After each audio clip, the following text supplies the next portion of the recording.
একটা রাজ্যের বা রাজার সঙ্গে যারা থাকতো মানে রাজ্যের অধিবাসীরা ছিল খুব অলস।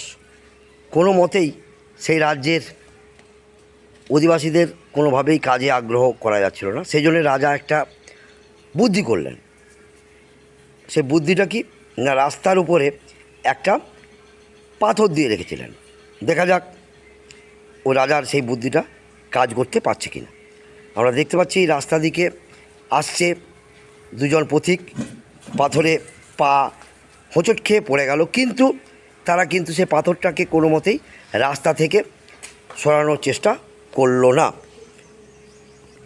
এরপর আমরা দেখতে পাচ্ছি রাস্তা ঝাড় দেওয়ার জন্য কর্মচারীরা আসছে, ঝাড় দিচ্ছে, ঝাড় দিয়ে পরিষ্কার করছে, কিন্তু পাথরটাকে কোনো মতেই সরানোর চেষ্টা করলো না, তারা কিন্তু চলে গেল।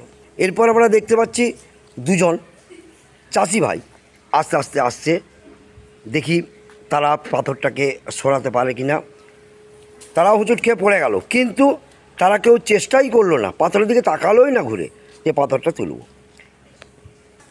আমরা এবারে দেখতে পাচ্ছি তিনজন ছাত্র আসছে বা ছাত্রী, দেখা যাক তারা পাথরটাকে সরায় কিনা। একজন উল্টে যাচ্ছিল, তারা কিন্তু ধরে তুলে রাস্তার পাশে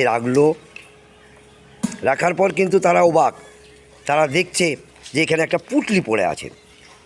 পুঁটলি পড়ে তার মধ্যে কিন্তু প্রচুর টাকা আছে। সেইগুলোকে তারা নিজেরা ভাগ করে নিল। রাজামশাইয়ের কাছে গেল, রাজামশাই বলল না, তোমাদের এটা উপহার।